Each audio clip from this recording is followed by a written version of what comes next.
आज हम इस वीडियो के अंदर उसी बारे में बात करने वाले हैं कि अमीर अमीर और कैसे होता रहता है और गरीब कैसे गरीब होता रहता है। और इस कंसेप्ट को एक्सप्लेन करने के लिए हम the most recommended book on financial literacy, इस बुक का नाम है रिच डैड पुअर डैड, उसको हम as a reference heavily use करने वाले हैं। तो बिना किसी देरी के अपने रोलर कोस्टर की सीट बेल्ट बांध लीजिए और अपने शुरू करिए जर्नी ऑफ फाइनेंशियल इंटेलिजेंस की।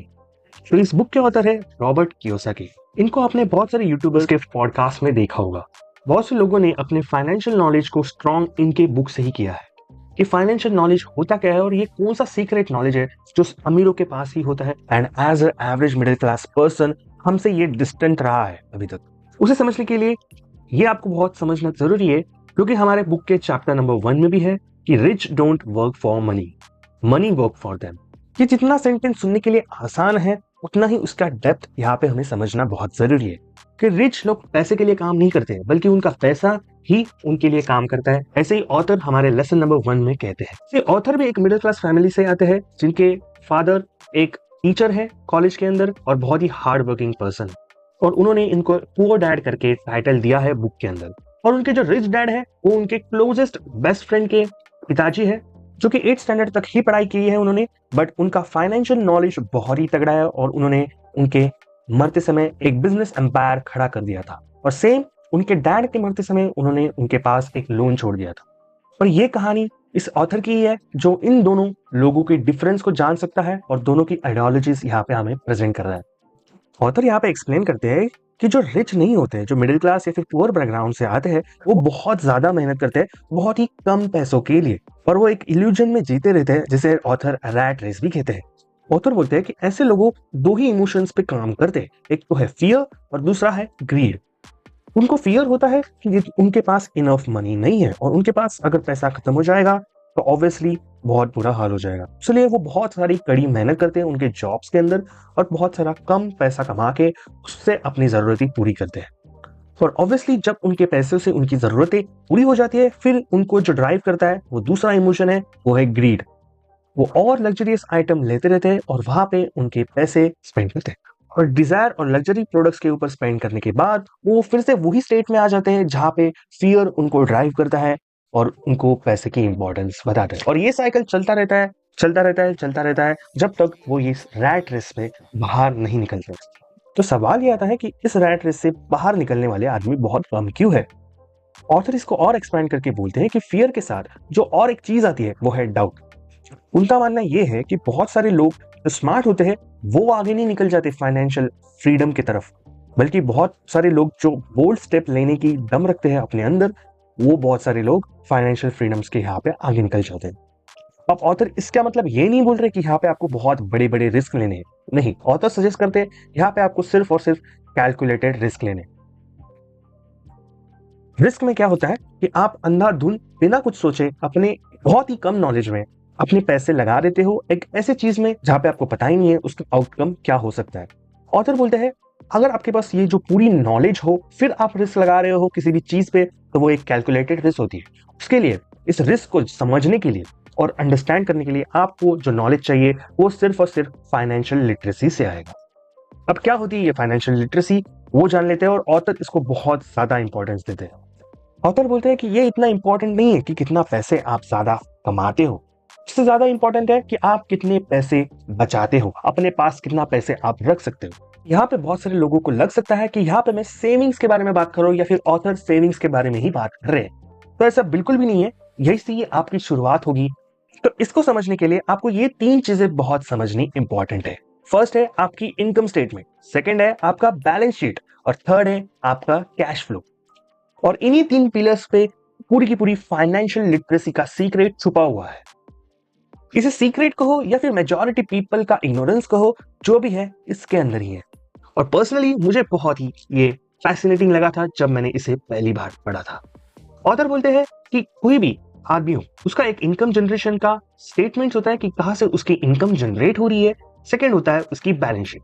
अब बैलेंस शीट में 2 चीजें आती है, एक होती है एसेट का कॉलम, एक होता है लायबिलिटीज का कॉलम। अभी जो कॉमर्स बैकग्राउंड से होंगे उनको तो ये बात अच्छे तरीके से समझ में आ रही होगी, और जो कॉमर्स बैकग्राउंड से नहीं है उनके लिए बता दूं कि एसेट एक ऐसी चीज होती है जो आपके पॉकेट में पैसा डालती है, और लायबिलिटीज तो एक ऐसी चीज है जो आपके पॉकेट में से पैसे निकाल रही है। मतलब ये एसेट ऐसी चीजें होती है जो आपको पैसा कमा के देती है, और लायबिलिटीज ऐसी चीजें होती है जो आपसे पैसे निकलवा रही है। ऑथर लायबिलिटीज को बुरा नहीं बोलते, पर ऑथर बोलते हैं कि एसेट्स को जितना आप हाई रखे उतना आपके लिए ज्यादा है। फॉर एग्जाम्पल, अगर आप एसेट के कॉलम के अंदर देखोगे तो वो पे बहुत सारी चीजें आ जाएंगी, जैसे कि आपके रियल एस्टेट प्रॉपर्टीज मान लो, या फिर आपके स्टॉक्स, आपके बॉन्ड्स, म्यूचुअल फंड्स, आपके एक्सचेंज ट्रेड फंड्स, या फिर कमोडिटी मार्केट के अंदर जैसे कि गोल्ड और सिल्वर के परचेसेस। ये सारी ऐसी चीजें हैं जो टाइम के साथ आपको आपका पैसा बना के देती है। और वहीं पे लायबिलिटीज के अगर कॉलम के अंदर आप ध्यान दें तो वहां पे ऐसी चीजें आती है जैसे कि आपकी कार, आपका फोन, आपका घर, और या फिर आपको कोई ऐसी चीजें जो आपके डेली खर्चे कर रहे हैं। बस आपका एसेट का कॉलम प्रोपोर्शनली बड़ा होना चाहिए लायबिलिटीज के कॉलम से, तो ही आप इस फाइनेंशियल फ्रीडम को अचीव करके अमीर बन सकते हो। इसे समझने के लिए और हमारे तीसरे पॉइंट को चेक कर लेते हैं, वो है कैश फ्लो। और कैश फ्लो यही चीज है जिसके ऊपर ऑथर बहुत फोकस करते हैं। अगर किसी भी बंदे को ये समझ में आ जाए तो डेफिनेटली वो फाइनेंशियल फ्रीडम का और अमीर बनने का खेल समझ चुका है। तो इस कैश फ्लो को समझने के लिए हम एक एक सिनेरियोस देखेंगे तो हमें और भी अच्छी अंडरस्टैंडिंग होगी। तो सबसे पहले हम पुअर आदमी का कैश फ्लो देखते हैं। यहाँ पे आपको 4 चीजें देखने को मिल जाएंगी आपकी इनकम स्टेटमेंट के अंदर। इनकम और एक्सपेंसेस जो आपके खर्चे होते हैं, जो कि बेसिक नेसेसिटी होती है, और सेकंड है आपका बैलेंस शीट देखने को मिल जाएगा जिसके अंदर एसेट और लायबिलिटीज है। ऑथर इस प्रकार से इसको एक्सप्लेन करते हैं कि सबसे पहले पुअर आदमी का आप कैश फ्लो देख लीजिए कि पुअर आदमी जब भी आपका इनकम जनरेट करता है तो उसका मेजॉरिटी ऑफ इनकम जाता है सारा का सारा उसके एक्सपेंस में, जो कि उसकी बेसिक नेसेसिटी होती है, जहां पे उसके खर्चे निकलते हैं, रोज का खाना वगैरह वगैरह बहुत सारी चीजें आती है। तो यहाँ पे एक गरीब आदमी को मौका ही नहीं मिलता कि वो कैसे इसमें से पैसे बचाए और उसके एसेट बिल्डिंग में लगाए। अब यहाँ पे दूसरा सिनेरियो लेते हैं जहाँ पे मिडिल क्लास आदमी का एक कैश फ्लो यहाँ पे हमें देखने को मिल जाएगा। जब भी एक middle class person income generate करता है तो उसके बहुत सारी चीजें उसके एक्सपेंस में जाके बच जाती है। उसके बाद वो बहुत सारी चीजें खरीदता है जो कि लायबिलिटीज के कॉलम के अंदर होती है, जैसे कि कार हो गया, उसकी कोई भी डिजायर्ड चीजें होंगी, वैसे वो सारी चीजें खरीदता है जो कि अल्टीमेटली लायबिलिटीज में जाके उसके एक्सपेंस को बढ़ाती है। फॉर एग्जाम्पल, अगर आपने कार ली है तो उसके खर्चे अलग से आएंगे, फॉर एग्जाम्पल उसका मेंटेनेंस, तो वो भी यहाँ पे उसका कैश फ्लो इनकम से शुरू होकर लायबिलिटीज पे जाके एक्सपेंस पे करा होता है, और जो भी कुछ यहाँ पे बचता है तो फिर वो स्टॉक्स या फिर म्यूचुअल फंड्स में डाल देता है। तो ऐसा कुछ कैश फ्लो होता है एक मिडिल क्लास आदमी का। अब यहाँ पे तीसरे सिनेरियो पे आते हैं जहां पे हम रिच आदमी का कैश फ्लो देखने वाले हैं। तो जब भी एक रिच पर्सन इनकम जनरेट करता है उसका मेजॉरिटी ऑफ इनकम उसके एसेट कॉलम के अंदर जाता है। वहां पे जो बहुत सारी वो एसेट बिल्डिंग करता है, और उस एसेट से जो पैसा कमाया जाता है वो फिर उसको यूज करता है फिर से एसेट्स में इन्वेस्ट करने के लिए, या फिर उससे वो लायबिलिटीज पे स्पेंड करता है।